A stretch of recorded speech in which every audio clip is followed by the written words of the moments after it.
एक नुक्कड़ नाटक जिसका शीर्षक है भारतीय साहित्य। तो साहिबान, मेहरबान, कदरदान, यहाँ पर मौजूद सभी नौजवान जिनके हाथ है खाली या जिनके हाथों में है सामान, अरे वो देखो शाहरुख खान, ये बैठे सलमान खान, और जरा बीच में तो देखो खूबसूरत सी जीनत अमान।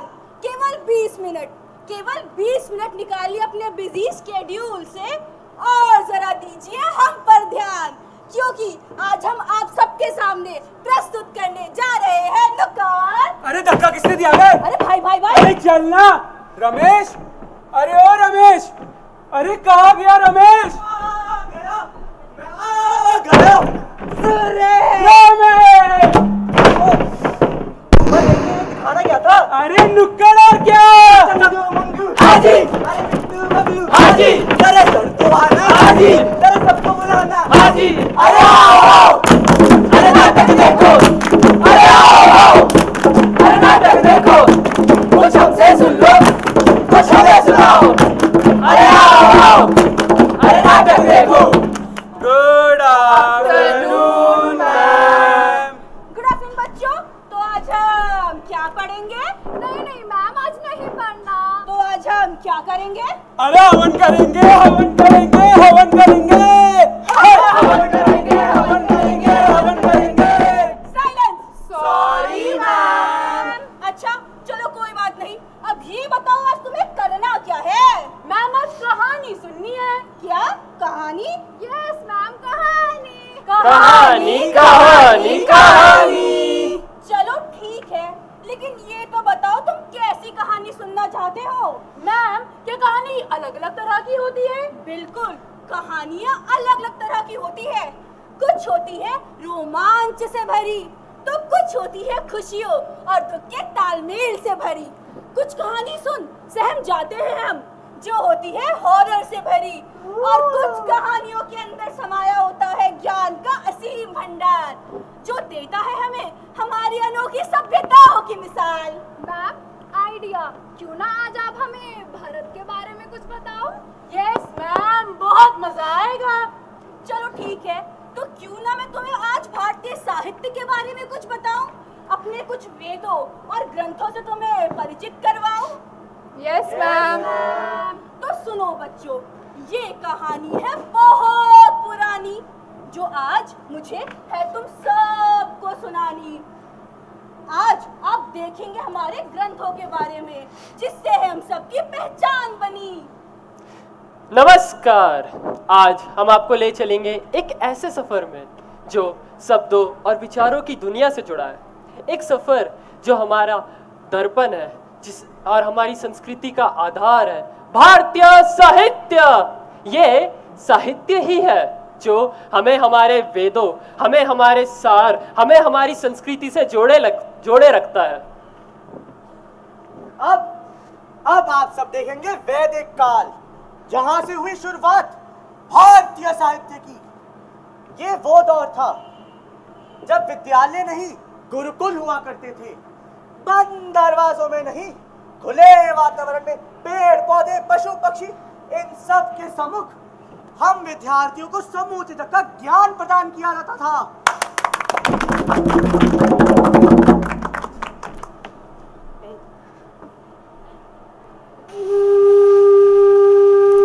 संगच्छदं संवादं संवो मनास्ति जानतमः देवं भागम यथा। अर्थात हम साथ रहे, साथ बोले, हम सबके मन एक हो। देवों का ऐसा आचरण रहा तभी वो पूजनीय थे। अगर आप सबको भी अजय, प्रबल और प्रभालु बनना है तो उसका सिर्फ एकमात्र उपाय है, वह है एकता। परंतु गुरुदेव, एकता ही क्यों? एकता सिर्फ साथ बैठना, साथ बोलना और साथ खाना नहीं। एकता का असली अर्थ है एक दूसरे के साथ ज्ञान वितरण करना और एक दूसरे को समझना और एक दूसरे को समझाना।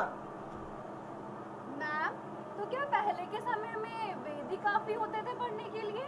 यस मैम, हमारे तो इतने सारे सब्जेक्ट होते हैं, हिंदी, इंग्लिश, मैथ, साइंस, और हमें तो सारे ही पढ़ने पड़ते हैं। इतना अच्छा था पहले का समय, सिर्फ वेद पढ़ो, बाहर बैठो और घर जाओ। नहीं बेटा, ऐसा बिल्कुल भी नहीं है। वेद केवल संस्कृत के कुछ श्लोक ही नहीं है, वेदों के अंदर तो हमारी पूरी पृथ्वी और इस ब्रह्मांड का ज्ञान समाया है।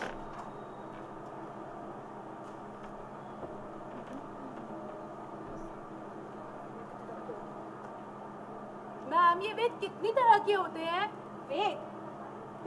वेद कितनी तरह के होते हैं उससे पहले मैं तुम्हें कुछ और बताती हूँ। हमारे वेद होते हैं 4 प्रकार के, जिनकी रचना की थी ऋषि वेद व्यास ने। वेद व्यास ने वेदों को 4 भागों में बांटा, ऋग्वेद, यजुर्वेद, सामवेद और अथर्ववेद। और इन वेदों के अंदर हमारे पूरे इतिहास का, ब्रह्मांड का, औषधि, भूगोल, खगोल, धार्मिक नियम, रीति रिवाज आदि सभी से संबंधित ज्ञान भरा पड़ा है।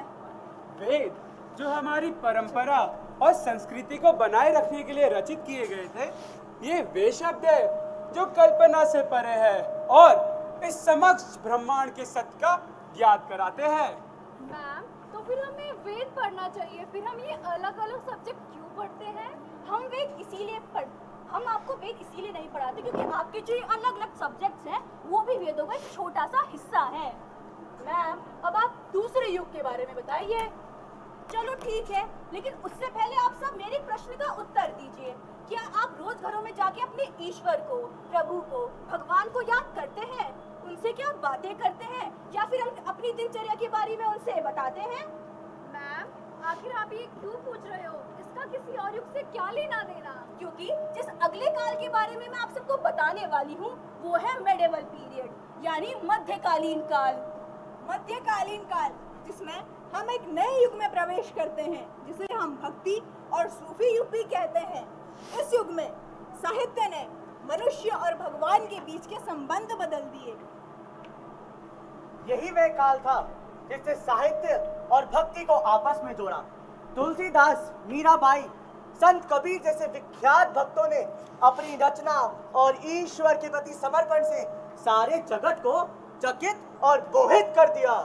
मैम, कबीर और तुलसीदास और मीराबाई की कविताएं तो हमारे बुक्स में भी है। क्योंकि उनके लेख है ही इतने उत्तम, जो हमें भक्ति मार्ग पर ले जाने के साथ साथ ज्ञान के असीम भंडार से भी परिचित करवाते हैं। तो क्या आप उनकी कुछ रचनाएं सुनना चाहेंगे? Yes ma'am.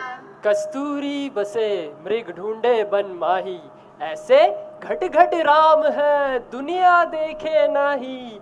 जो बिन देखे मानता ताहे पर प्रभु महर, प्राण पखेरु उड़ जाए होवे प्रभु के घर रह। संत कबीरदास जी इन लाइनों से, इन पंक्तियों से हमें यह दर्शाना चाहते हैं कि जैसे ईश्वर को मनुष्य बाहरी दुनिया एवं भौतिक जगत की वस्तुओं में ढूंढता है, हमें ईश्वर को भौतिक जगत में ढूंढने के बजाय अपने भीतर ढूंढना चाहिए। संत कबीरदास जी कस्तूरी मृग का एक सुंदर उदाहरण देकर हम सबको ये समझाते हैं, जैसे हिरण अपनी नाभि में कस्तूरी की सुगंध को वनों जंगलों में खोजता है, वैसे ही हम मनुष्य भी ईश्वर, प्रभु, भगवान को इस बाहरी भौतिक जगत वस्तुओं में ढूंढते हैं। संत कबीरदास जी कहते हैं, भक्ति और सच्चे ज्ञान की प्राप्ति तब नहीं होती जब हम उसे बाहरी दुनिया में खोजने लगते हैं, जबकि हमें सच्चे ज्ञान और भक्ति की प्राप्ति तब होती है जब हम अपने आप को प्रभु के प्रति समर्पण कर दे। संत कबीरदास जी कहते हैं कि ये पूरा संसार ईश्वर के बिना शून्य मात्र है और ईश्वर की भक्ति, उनके प्रति हमारा समर्पण ही जीवन का एकमात्र उद्देश्य है। संत कबीर की लेखनाएं बहुत अद्भुत और प्रभावशाली थी। वो बहुत ही साधारण ढंग से अपनी बात व्यक्त किया करते थे। संत कबीर की दोहे और साखियां जहां सरलता और गहराइयों से भरी हुई थी, वहीं दूसरी ओर मीराबाई की रचनाएं सरल और कृष्ण प्रेम के प्रति समर्पित थी। पायो जी मैंने राम रतन धन पायो, पायो जी मैंने राम रतन धन पायो। वस्तु अमोलिक दी मेरे सतगुरु, कृपा करी अपनायो। जन्म जन्म की पूंजी पाई, जग में सभी खिवायो। खर्च न खूटे, शोर न लूटे, दिन दिन बढ़त सेवायो। सत की नाव खेवटिया सतगुरु, भव सागर तर आयो। पायो जी मैंने राम रतन धन पायो। मीरा कहती है, मैंने राम के रत्न के रूप में एक ऐसा खजाना पा लिया है जो बहुत ही अनमोल है। मेरे सतगुरु ने कृपा कर मुझे ऐसे अपनाया। यह जन जन की कुंजी है जिसे मैंने संसार की चीजों में गवाया, परंतु यह एक ऐसी संपत्ति है जिसे कोई चोर चुरा नहीं सकता और इसका कोई खर्च भी नहीं है। संसार को झूठा समझकर सत्य की नाव पर सवार होकर मैंने इसे पार कर लिया है। मीरा कहती है, भगवान के चरणों में समर्पित होकर मैंने इस संसार रूपी भवसागर को पार कर लिया है। मीरा का कृष्ण के प्रति समर्पण कोई तोल नहीं सकता और इसका ना ही अनुमान लगाया जा सकता है। मीराबाई की लेखनी की शैली विशेष रूप से प्रेम और कृष्ण भक्ति पर निर्भर थी। वह भगवान श्री कृष्ण के प्रति अपनी भक्ति और श्रद्धा को प्रकट करने के लिए बहुत ही सरल शब्दों का प्रयोग करती थी। उनकी मुख्य रचनाएं काव्य और भजन के रूप में होती थी। उनके शाब्दिक रूप भी बहुत ही सरल और सजीव थे, जो सीधा हृदय को छू जाते थे। मैम, मीराबाई, संत कबीर के बारे में तो हमने जान लिया, लेकिन तुलसीदास आखिर उनकी लिखने की शैली कैसी थी और वो किस प्रकार की कविताएं लिखा करते थे? तुलसीदास जी हमारे हिंदी साहित्य के महान संत, कवि और भक्त थे और आमतौर पर उनकी सारी रचनाएं भक्ति पर समर्पित होती थी। चलो अब आपको परिचित करवाते हैं तुलसीदास जी से, जो कि एक भारत के एक विख्यात कवि थे। उनकी कविताएं आप सबने सुनी जरूर होंगी, अपने रोजमर्रा के जीवन में बोली भी होंगी, लेकिन कभी आपने ये कोशिश करी जानने की कि उन लेखों और भक्ति गीतों के रचयिता कौन है? श्री रामचंद्र कृपालु भज मन भरण भव भय दारुणम, नव कंच लोचन कंच मुख कर कंच पद कंचारुणम। आप सभी ने जो ये सुना, ये श्री रामचरितमानस का एक छोटा सा संद है, जिसमें तुलसीदास जी ने प्रभु श्री राम के जीवन को प्रभु श्री राम के जीवन का सुंदर तरीके से वर्णन किया गया। इसमें तुलसीदास जी ने प्रभु श्री राम के कर्तव्य, उनके संघर्ष के बारे में भली भांति ही लिखा। श्री गुरु चरण सरोज रज, निज मनु मुकुर सुधारी, बरनहु रघुबर बिमल जसु, जो दायकु फल चारी। बुद्धिहीन तनु जानिके, सुमिरो पवन कुमार, बल बुद्धि विद्या देहु मोहि, हरहु कलेश विकार। जय हनुमान ज्ञान गुण सागर, जय कपीस तन लोक उजागर, रामदूत अतुलित बल धामा, अंजनी पुत्र पवन सुत नामा। महावीर विक्रम बजरंगी, कुमति निवार सुमत के संगी, कंचन बरन बिराज सुबेसा, कानन कुंडल कुंजित केसा। हाथ ब्रज और ध्वजा विराजय, कांधे मूज जनेव साजय। शंकर सुमन केसरी नंदन, तेज प्रताप महाजगबंदन। विद्यावान गुणियति चातुर, राम काज करिबे को आतुर। प्रभु चरित सुनिबे को रसिया, राम लखन सीता मन बसिया। सूक्ष्म रूप धरि सिया दिखावा, विकट रूप धरि लंक जरावा। भीम रूप धरि असुर संहारे, रामचंद्र के काज सवारे। लाए सजीवन लखन जियाए, श्री रघुबीर हरषि उर लाए। रघुपति कीन्ही बहुत बड़ाई, तुम मम प्रिय भरती सम भाई। सहस बंधन तुम रोज गावे, अष्ट कही श्रीपति कंठ लगावे। सनकादिक ब्रह्मदि मुनीसा, नारद सारद सहित अहिसा। जब कुबेर दिगपाल जहाते, कभी गोविंद कही सके कहाते। तुम उपकार सुग्रीव ही किन्हा, राम मिलाए राजपत दिन्हा। तुमरो मंत्र विभीषण माना, लंकेश्वर भय सब जग जाना। जुग शस्त्र जोछन पर भानु, लियो ताहि मधुर फल जानू। प्रभु चरित सुनिबे को रसिया, राम लखन सीता मन बसिया। सूख रूप धरि सिया से दिखावा, विकट रूप धरि लंक जरावा, भीम रूप धरि असुर संहारे, रामचंद्र के काज सवारे, लाए सजीवन लखन जियाए, श्री रघुबीर हरषि उर लाए, रघुपति किन्हीं बहुत बड़ाई, तुम मम प्रिय भरती संभाए, सहज बंधन तुम रोजस गावे, अष्ट कही श्रीपति कंठ लगावे, संकादिक प्रमदि मुनीसा, नारद सारद सहित ऐसा, जब कुबेर दिक्पाल जाते, कभी को बिन कही सके कहते, तुम उपकार सुग्रीव ही किन्हा, राम मिलाए राजपद बिन्हा, तुमरे मंत्र विभीषण माना, लंकेश होय सब जग जाना, जुग शस्त्र जो जन प्रभानु, लियो ताहि मधुर फल जानू, प्रभु मूर्ति का मेल मुख माही, जल्दी लागी गे अचरज नाही, दुर्गम काज जगत के जेते, सुगम अनुग्रह तुमरे देते, राम द्वारे तुम रखवाले, होत न आज्ञा बिनु पैसारे, सब सुख लहे तुम्हारी शरणा, तुम रक्षक काहू को डरना, आपन तेज समारो आपे, तीनों लोग हाकते कापे, भूत पिचास निकट नहीं आवे, महावीर जब नाम सुनावे, नासे रोग हरे सब पीरा, जपत निरंतर हनुमत बीरा, संकट दे हनुमान छुड़ावे, मन करिम वचन ध्यान जो लावे, सब पर राम तपस्वी राजा, तीन के काज सकल तुम साजा, और मनोरथ जो कोई लावे, सोई अमित जीवन फल पावे,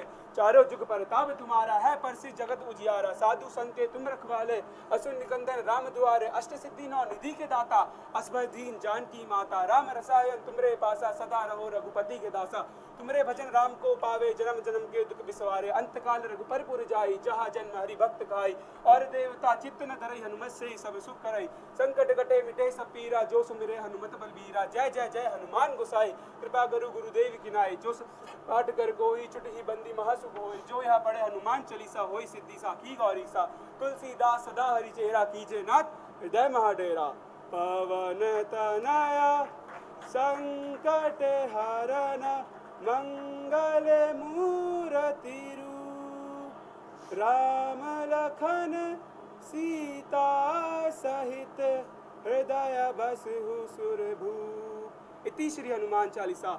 हनुमान जी के 12 नाम: हनुमान, अंजनी सूत, वायुपुत्र, महाबल, रामेष्ट, फाल्गुन सखा, पिंगास, अमित विक्रम, उद्धिक्रमण, सीता शोक विनाशन, लक्ष्मण प्राणदाता, दशग्रीव, दरबाहा।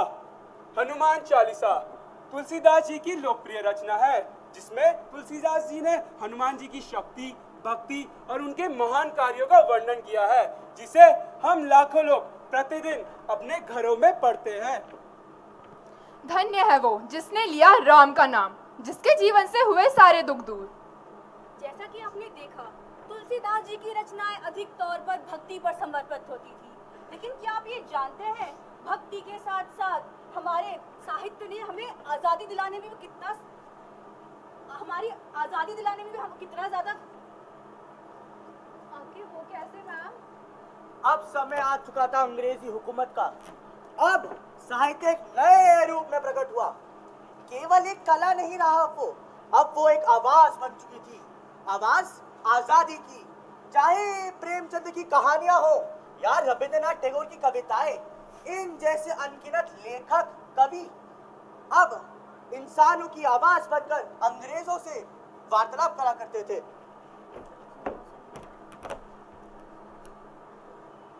सिंहासन हिल उठे, राजवंशों ने भ्रुकुटी तानी थी, पूरे भारत में आई फिर से नई जवानी थी। चमक उठी सन 57 में वे तलवार पुरानी थी, बुंदेले हर पोलो के मुंह हमने सुनी कहानी थी। खूब लड़ी मर्दानी वो तो झांसी वाली रानी थी। सुभद्रा कुमारी चौहान हमारे भारत की बेटी, एक क्रांतिकारी एवं रचयिता इस महान काव्य खूब लड़ी मर्दानी वो तो झांसी वाली रानी थी की, जिनके इस काव्य ने सभी भारतवासियों की रगों में एक नए जोश और उमंग को प्रबल किया। मैम, क्या कभी किसी और ने स्वतंत्रता पर कविताएं लिखी हैं? बिल्कुल, हमारा साहित्य तो अनगिनत कविताओं से समाया हुआ है, और उन्हीं में से एक रचना पंडित राम प्रसाद बिस्मिल द्वारा रचित सरफरोशी की तमन्ना है। सरफरोशी की तमन्ना अब हमारे दिल में है, देखना है जोर कितना बाजुए कातिल में है, करता नहीं क्यों दूसरा कुछ बातचीत, देखता हूँ मैं जिसे वो चुप तेरी महफिल में है, वो चुप तेरी महफिल में है। ए शहीदों मुल्को मिलत में तेरे ऊपर निसार, अब तेरी हिम्मत की चर्चा गैर की महफिल में है, अब तेरी हिम्मत की चर्चा गैर की महफिल में है। सरफरोशी की तमन्ना अब हमारे दिल में है, देखना है जोर कितना बाजुए कातिल में है। भारत माता की जय। मैम, मेरा एक सवाल अब न्यूज़ चैनल है इसलिए मैसेज जल्दी जल्दी सर्कुलेट कर देते हैं। लेकिन पहले के समय में पोएट उनके राइटर्स के बारे में पता कैसे चलता था? पहले के समय में लोगों को किताबें पढ़ने का शौक हुआ करता था। अखबार पढ़ना तो उनकी रोजमर्रा के जीवन का हिस्सा हुआ करता था। लेकिन आज के युग में साहित्य एक नए रूप में है। वे केवल किताबों तक सीमित नहीं है, बल्कि वो डिजिटल प्लेटफॉर्म तक फैल चुका है। आज के युग में साहित्य कहीं भी और कभी भी पढ़ा जा सकता है। मैम, फिर आज के साहित्य और पहले के साहित्य में क्या कुछ फर्क है? हम सबके समक्ष यही सवाल उठता है कि क्या हमारा आज का साहित्य उतना ही प्रभावशाली है जैसे पहले हुआ करता था? मैम, इसका कारण क्या है? इसका कारण आज का भारत सिर्फ साहित्य नहीं दिखाता, वो सिर्फ कमर्शियल और इंस्टेंट कंटेंट बन के रह गया है। आज हमारे समय में लिखने वाले लोग सिर्फ पॉपुलर होने की सोचते हैं, प्रभावशाली होने की नहीं। इसीलिए हम कहते हैं अपने साहित्य को जिए। साहित्य बस एक सोच नहीं है, साहित्य बस एक सोच नहीं, ये शब्दों का संग्रह नहीं है। साहित्य एक सोच है जो एक नई मार्गदर्शन प्रदान करेगा। तो आज का मुख्य प्रश्न ये है कि क्या हम अपने साहित्य को, अपनी संस्कृति को अपने जीवन में लागू करेंगे? हम सबकी अब यह जिम्मेदारी है कि हमें साहित्य को अपने जीवन का एक अहम हिस्सा बनाना होगा। जब तक हम अपने साहित्य को जिएंगे, तब तक हमारी असली पहचान कहीं नहीं खोएगी। हमें अपनी ये कहानी कोने कोने तक पहुंचानी होगी और खुद लिखनी होगी। तो बच्चों, तुम्हें आज ये सब सुन के क्या सीख मिली? तो हम सब मिलकर अपने साहित्य को जिए, अपने देश और इस संस्कृति का मान बढ़ाए। अरे खत्म हो गया क्या ओए? अरे नहीं आने वाले ना ही चुपचाप आते हैं और ना ही चुपचाप जाते हैं।